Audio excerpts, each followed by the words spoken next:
नमो भगवते रुद्राय नमः। हर हर महादेव, जय शिव शंकर। प्रिय श्रोताओं, कल हमने सावन मास के प्रथम अध्याय को सुना। आइए अब सुनते हैं सावन मास महात्म्य कथा का दूसरा अध्याय। प्रिय श्रोताओं, दूसरे अध्याय में श्री शौनक जी द्वारा पूछे गए सभी प्रश्नों का उत्तर भगवान शिव ने दिया। तो चलिए सुनते हैं दूसरा अध्याय। प्रेम से बोलिए भगवान शिव शंकर की जय। भगवान शिव बोले, हे महाभाग, आपने उचित बात कही है। हे ब्रह्मपुत्र, आप विनम्र, गुणी, श्रद्धालु तथा भक्ति संपन्न श्रोता हैं। हे अनग, आपने श्रावण मास के विषय में विनम्रता पूर्वक जो पूछा है उसे तथा जो नहीं भी पूछा है वह सब अत्यंत हर्ष तथा प्रेम के साथ मैं आपको बताऊंगा। द्वेष ना करने वाला सबका प्रिय होता है और आप उसी प्रकार के विनम्र हैं। क्योंकि मैंने आपके अभिमानी पिता ब्रह्मा का 5वां मस्तक काट दिया था, तो भी आप उस द्वेष भाव का त्याग करके मेरी शरण को प्राप्त हुए हैं। अतः हे तात, मैं आपको सब कुछ बताऊंगा, आप एकाग्रचित होकर सुनिए। हे योगिन, मनुष्य को चाहिए कि श्रावण मास में नियम पूर्वक नक्त व्रत करे और पूरे महीने भर प्रतिदिन रुद्रा अभिषेक करे। अपनी प्रत्येक प्रिय वस्तु का इस मास में त्याग कर देना चाहिए।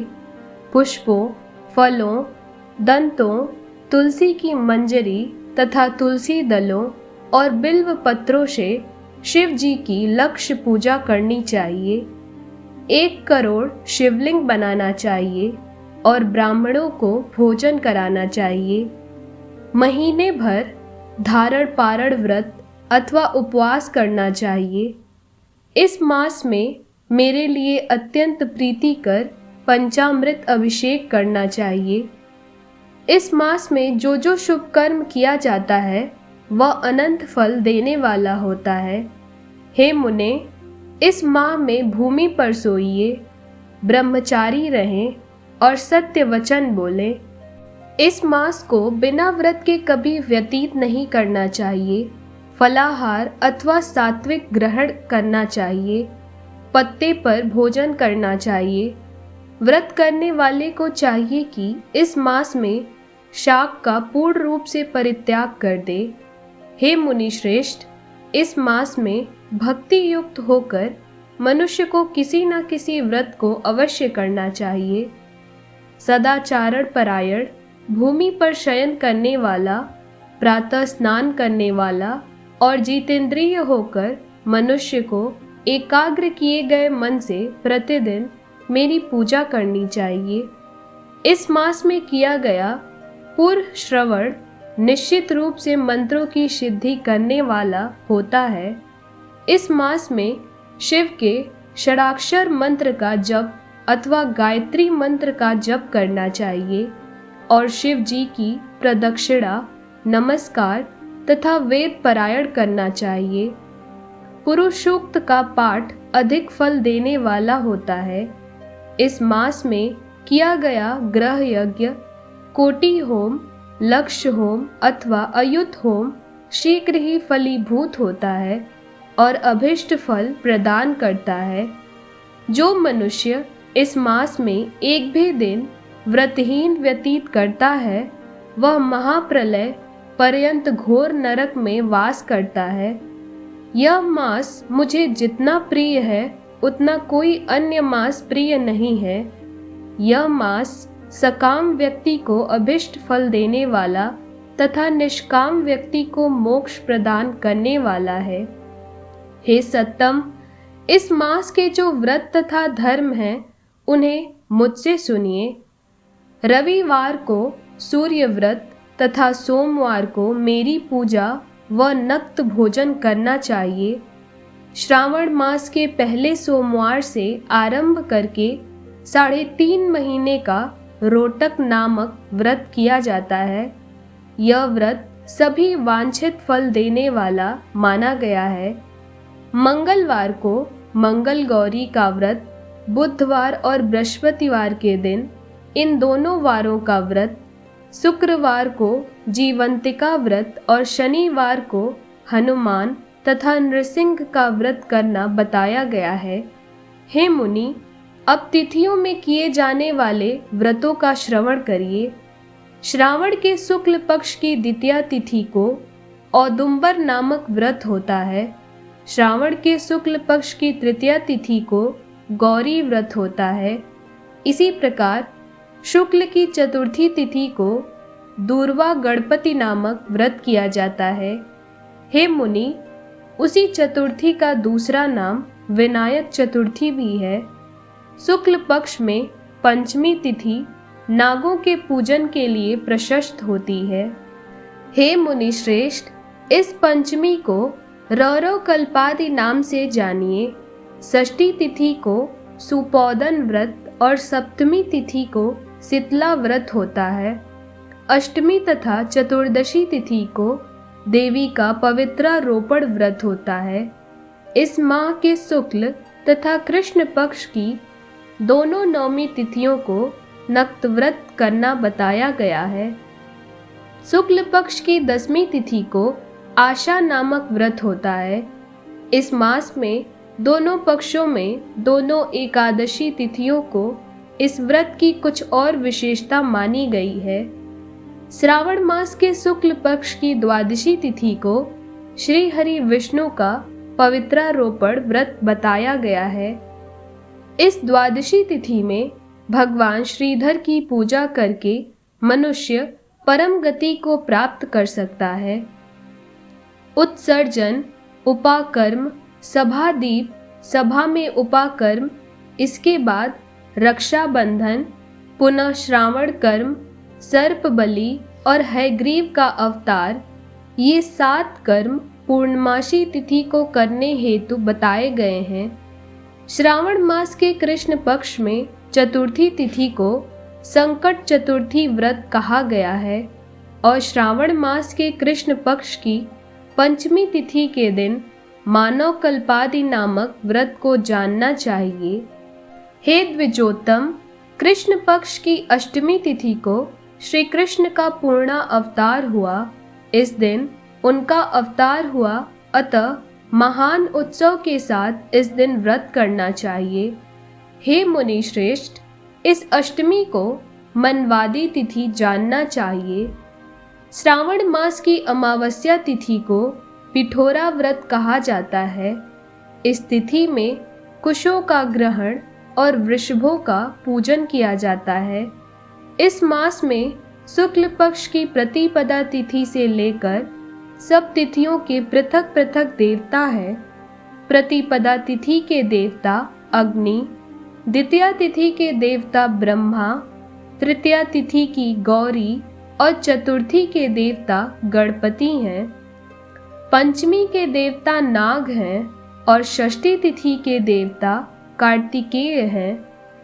सप्तमी के देवता सूर्य और अष्टमी के देवता स्वयं देवाधिदेव महादेव हैं।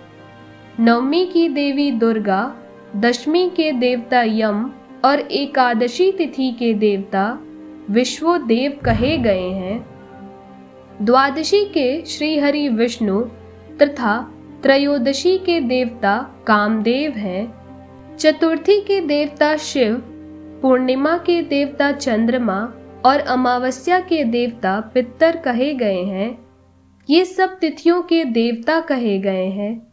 जिस देवता की जो तिथि हो उस देवता की उसी तिथि में पूजा करनी चाहिए। प्रायः इसी मास में अगस्त्य का उदय होता है। हे मुनि, मैं उस काल को बता रहा हूँ, आप एकाग्रचित होकर सुनिए। सूर्य के सिंह राशि में प्रवेश करने के दिन से जब 12:40 घड़ी व्यतीत हो जाती है, तब अगस्त्य का उदय होता है। उसके 7 दिन पूर्व से अगस्त्य को अर्घ्य प्रदान करना चाहिए। 12 मासों में सूर्य पृथक पृथक नामों से जाने जाते हैं। उनमें से श्रावण मास में सूर्य गभस्ती नाम वाला होकर तपता है। इस मास में मनुष्यों को भक्ति संपन्न होकर सूर्य की पूजा करनी चाहिए। हे सत्तम, 4 मासों में जो वस्तुएं वर्जित हैं उन्हें मैं कहता हूँ, ध्यान पूर्वक सुनिए। श्रावण मास में शाक तथा भाद्रपद में दही का त्याग कर देना चाहिए। इसी प्रकार अश्विन मास में दूध तथा कार्तिक में दाल का परित्याग कर देना चाहिए। यदि इन मासों में इन वस्तुओं का त्याग नहीं कर सके तो केवल श्रावण मास में ही उपरोक्त वस्तुओं का त्याग करने से मानव उसी फल को प्राप्त कर लेता है। हे मानद, यह बात मैंने आपसे संक्षेप में कही है। हे मुनिश्रेष्ठ, इस मास के व्रतों और धर्मों के विस्तार को सैकड़ों वर्षों में भी कोई नहीं कह सकता। मेरी अथवा विष्णु जी की प्रसन्नता के लिए संपूर्ण रूप से व्रत करना चाहिए। परमार्थ की दृष्टि से हम दोनों में भेद नहीं है, और जो भी लोग मुझ में और श्री हरि विष्णु में भेद करते हैं वे नरकगामी होते हैं। अतः हे सनत कुमार, आप श्रावण मास में धर्म का आचरण कीजिए और सभी नियमों को पालन कीजिए। इससे आपका और सभी मनुष्य प्राणियों का कल्याण होगा।